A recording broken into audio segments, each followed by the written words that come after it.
കക്ഷി രാഷ്ട്രീയ ഭേദമന്യേ വലിപ്പ ചെറുപ്പ വ്യത്യാസമില്ലാതെ എല്ലാവരെയും ഒരുപോലെ കാണുകയും സ്നേഹിക്കുകയും ചെയ്ത ഒരു നേതാവായിരുന്നു ഉമ്മൻചാണ്ടി.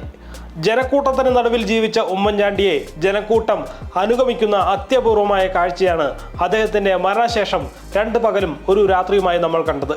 വിലാപയാത്രയിലെ ഓരോ ദൃശ്യവും ഉമ്മൻചാണ്ടി ജനങ്ങൾക്ക് എത്രയേറെ പ്രിയപ്പെട്ടവനായിരുന്നു എന്നതിന്റെ നേർസാക്ഷ്യപ്പെടുത്തലായിരുന്നു. നാട് മുഴുവൻ ഉമ്മൻചാണ്ടിയോടുള്ള ഓർമ്മയിൽ വിതുമ്പി നിൽക്കുകയായിരുന്നു. സർക്കാർ 3 ദിവസം ഔദ്യോഗിക ദുഃഖാചരണവും പ്രഖ്യാപിച്ചിരിക്കുകയായിരുന്നു. എന്നാൽ എല്ലാ മലയാളികളും ഉമ്മൻചാണ്ടിക്ക് വേണ്ടി ദുഃഖമാചരിച്ചപ്പോൾ ഒരു സർക്കാർ സ്ഥാപനത്തോട് അനുബന്ധിച്ച് നടന്നത് പരസ്യ മദ്യപാനവും DJ പാർട്ടിയും അടക്കമുള്ള ആഘോഷ പരിപാടികളാണ്.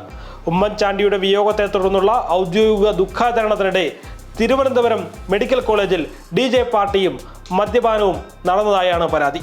MBBS ബാച്ചിന്റെ ബിരുദാനന്തര ചടങ്ങിനോട് അനുബന്ധിച്ചാണ് സർക്കാരിന്റെ ഔദ്യോഗിക ദുഃഖാചരണ നിർദ്ദേശം മറികടന്ന് മെഡിക്കൽ കോളേജിൽ സംഗീത പരിപാടി നടന്നത്.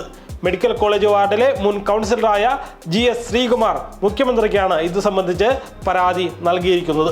ഉമ്മൻചാണ്ടി മരണപ്പെട്ട ജൂലൈ 18 വൈകിട്ടാണ് ഈ സംഭവം നടക്കുന്നത്. മെഡിക്കൽ കോളേജിലെ 2017 MBBS ബാച്ചിന്റെ ബിരുദദാന ചടങ്ങ് 17, 18, 19 തീയതികളിലായി നടത്താനാണ് തീരുമാനിച്ചിരുന്നത്. 17-ന് പ്രധാന ചടങ്ങായ ബിരുദദാനം നടന്നു. 18, 19 തീയതികളിൽ ഇതുമായി ബന്ധപ്പെട്ട ആഘോഷ പരിപാടികളും നിശ്ചയിച്ചിരുന്നു. എന്നാൽ ജൂലൈ 18-ന് പുലർച്ചെ ഉമ്മൻചാണ്ടിയുടെ മരണവാർത്ത പുറത്തു വന്നതിന് പിന്നാലെ സർക്കാർ അന്നേ ദിവസം പൊതു അവധിയും തുടർന്നുള്ള 3 ദിവസം ഔദ്യോഗിക ദുഃഖാചരണവും പ്രഖ്യാപിച്ചു. ഇതിനുശേഷം ആഘോഷ പരിപാടികൾ മാറ്റിവെക്കാൻ മെഡിക്കൽ കോളേജ് തയ്യാറായില്ല എന്നാണ് ഇപ്പോൾ പരാതി ഉയരുന്നത്.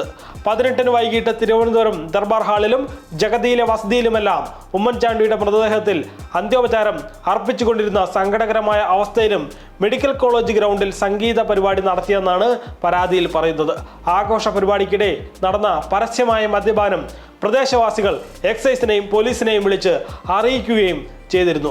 എന്തായാലും ഈ വാർത്ത പുറത്തു വന്നതിന് പിന്നാലെ മെഡിക്കൽ കോളേജ് അധികൃതർക്കെതിരെ കടുത്ത വിമർശനമാണ് ഉയരുന്നത്. നേരത്തെ പറഞ്ഞതുപോലെ കക്ഷി രാഷ്ട്രീയ ഭേദമന്യേ വലിപ്പ ചെറുപ്പ വ്യത്യാസമില്ലാതെ എല്ലാവരെയും ഒരുപോലെ കാണുകയും സ്നേഹിക്കുകയും ചെയ്ത നേതാവായിരുന്നു ഉമ്മൻചാണ്ടി. ഈ പറയുന്ന മെഡിക്കൽ കോളേജ് ഉൾപ്പെടെയുള്ള സ്ഥാപനങ്ങൾക്ക് വേണ്ടി ഒരുപാട് നല്ല കാര്യങ്ങൾ അദ്ദേഹം ചെയ്തിട്ടുണ്ട്. അതിനെയെല്ലാം വിസ്മരിച്ചുകൊണ്ടാണ് ഇപ്പോൾ മെഡിക്കൽ കോളേജിൽ ഇത്തരത്തിലൊരു പേക്കൂത്ത് നടന്നിരിക്കുന്നത്. ഈ വിഷയത്തിൽ ഉത്തരവാദികളായവർക്കെതിരെ സർക്കാർ കടുത്ത നടപടിയെടുക്കും എന്ന് തന്നെ നമുക്ക് പ്രതീക്ഷിക്കാം.